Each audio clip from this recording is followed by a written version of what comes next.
Hello everyone, it's John, and today's another waffle day. Yes, we've been doing lots of things. I haven't put out a lot of videos of late. I've been trying to reorganise my gaming area downstairs, which is the whole level of a two-storey house. So the low level, or the bottom, we call it the ground level here in Australia, or certainly among English people anyway, we call it the ground level, not first level. So on the ground level, I've been organising, and at long last, after almost a decade, I think it is, I've got working taps. So the people who come to visit me now can actually get water from the tap. They can access the fridge, and I'll actually have a kettle. I've got to go get a new kettle because the kettle was, very, very old. And the other kettle I found is actually one that goes on, I'm boring you. Yes, goes on a stove or goes on the stove or a gas stove. So it's quite a old, I've had it since my mother, so it's well over 60 years old, I think, the kettle. So it was interesting looking at, because a lot of the stuff, this used to be a granny flat downstairs, which is where my mother and a number of other of my family members stayed during the last years of their life. And so consequently, I've got a lot of really old bric-a-brac. I'm a bowerbird. I can't throw anything away. It's sad. Isn't it, mate? Yes. So it was good because I actually had a visit from my daughter and her partner, and my son came over yesterday. Yes, I know. Came over yesterday for a game, and I'll have a picture up there. His Majesty here was very stressed. Yes. He's never really been introduced to other dogs for the whole time that we've had him. He's nearly 7 years old now, and consequently he does not really get on very well with dogs. And even though Mac, my daughter's dog, is a Dachshund or Dachshund, however you'd like to pronounce it. I think it's a bit of a crossbreed, I think. But he's tiny compared to His Majesty here, and he was not happy. You weren't happy, were you? No, he said, Dad, I'm not really happy with other dogs. So, are you happy now?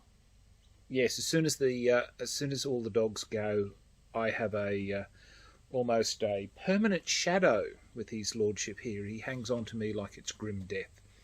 So what else has been happening? Oh, did you want to hop down? Oh, okay.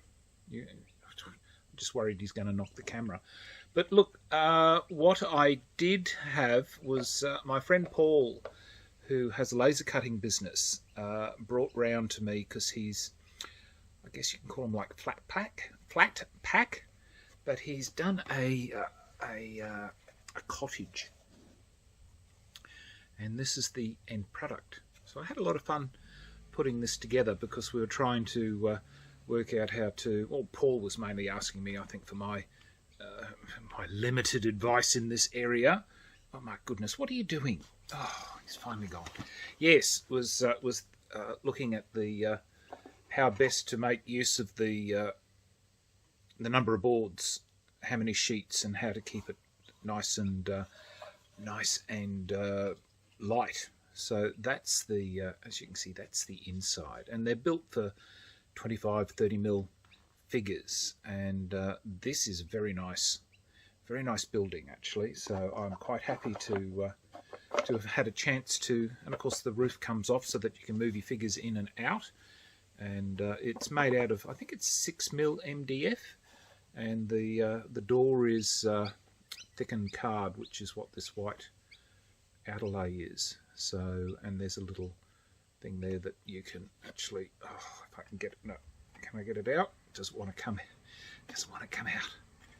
Oh look, trust me, it comes out. It's I just can't be, come on, are we gonna, no, we're not going to try it. Okay.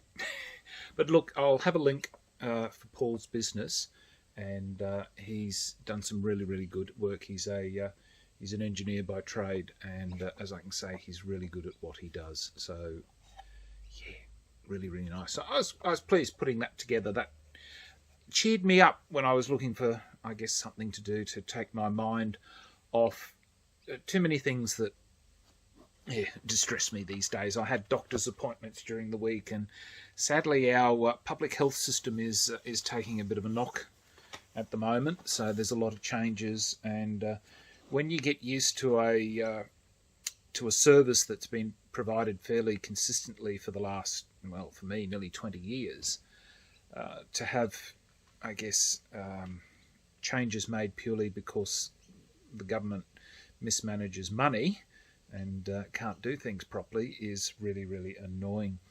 But yeah, I've not overly happy with the health department, but what can you do? Books. Yes, books and that. I've found a new series. Now, I have read this author before, Nasri Noor, or Noor. He has a series based on one of his other characters that appears in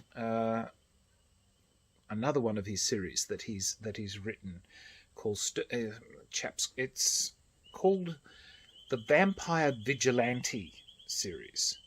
And I've got the first two books, which is Blood Moon, which is book 1, I think, and Thirst Trap, which is book 2. And I just, look, honestly, as the author, I think, put it, he said, think sass and class.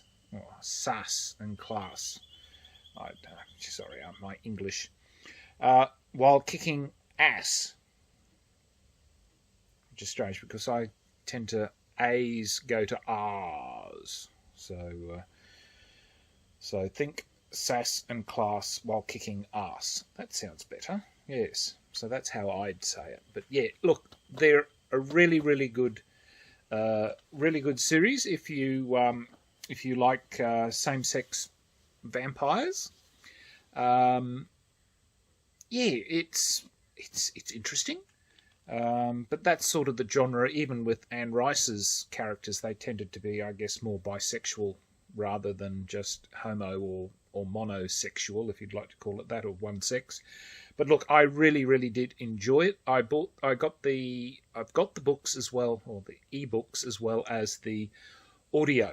And the audios, the person who is narrating that series is brilliant, and it has just literally brought to life Nasri Noor's books for the Vampire Vigilante magnificently, and I do really, really do recommend it. It is just marvellous. As for books, the next one that I got as a Kindle and audio deal was another one of the books from Edward Marston, the Doomsday series, and this one is The Ravens of Blackwater, and I really do like it. It's the time of the Conqueror, and yeah, the books are really, really well. They're entertaining, and I find it wonderful, the interaction between all the characters that are within the novel, and I do recommend that series. Actually, Edward Marston, I've taken quite a liking to. He's quite good indeed. Then, while I was out looking for things, I've been waiting for Adam Wright to release or to get some more of his books released as audios, but it doesn't look like that's going to be happening anytime soon because he's up to book 11, and I think I've only got 5 books that have been done as audios. So I really want to continue the series, so I've had to go buy the Kindle books, and so I picked up Fairy Storm and Night Hunt.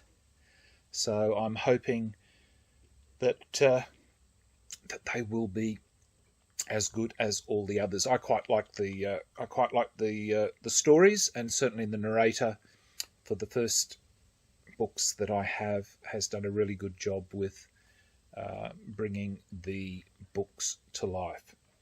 So that's my recommendation for books, or certainly the books that I'm reading. Whether or not you like them or not, well, do I really need to worry? And of course, now I've forgotten to put my phone on silence. So Sorry about that. You've got to listen to a little dingle in the background. Games. I think I might have mentioned I've played Piraten Capern before, and that's really, really good. I thoroughly enjoyed that. We played Century and New World. A friend of mine, Catherine, she was mixed about that, but when I started to show how the game played, she realised that she had been playing the game incorrectly. But now she's going to give the game another bash and see how she goes. I really do like Century and New World. I think it is a really, really good game. Then we have played Lost Ruins of Arnak with the Expedition Leaders, and that was very well received as well. The Expedition Leaders certainly makes a good addition to the game. Then I had a cracking game yesterday with some friends who came round, Anno 1800, and I won just by the skin of my teeth. I found that game to be far more enjoyable. Mind you, of course, I think that if the other people who played the game with me had played the game before, they'd have known more of the nuances and would have done far better, I think, than my little score. I think 140 was my score. I tied with Pat, and then it just came down in the end to how many territories were controlled, and I just won out territory-wise. Thank goodness. I finally got a game. I won. So, yeah, look, really, really good. So that was... so they're the games that I have played. Apart from that, I don't think I've got too much more information to pass on. I've now got a new function, apparently. Having reached 500 subscribers, I can now post little messages. So at least I'll be able to say to people, oh, look, don't forget me. I'm going to post something up shortly. Obviously this video will come up in the next day or two, maybe even today. And I think I've got one more unboxing video that I haven't released. I didn't want to do a whole heap of unboxings right next to each other, so I've tried to splash them out. So that'll be next week for the other unboxing. Then, now that I've got to do some more. I wanted to have a look at one of the people who had a look at my channel. Had mentioned that they'd been following me since the days that I first started with 4 Against Darkness. Pardon me, and I thought, really, I must go back and re-examine 4 Against Darkness and just, I guess, give my 50p worth of advice as to the game. So I won't say any more, because otherwise I'll probably ramble on for another 10 or 15 minutes. So I'll look at 4 Against Darkness. I'll look at a few other things. I'm having a look around here at the moment. I think I'm trying to space things out and have a look at trying to be a little more entertaining or illuminating. That's the word I want. More illuminating, which means I'll probably put everybody to sleep. Yes. All right, well, I've certainly put Pippin to sleep. He's gone to sleep down there. He's not going to come back up. So look, thank you everybody for watching, and till next time, signing off, the Honourable John.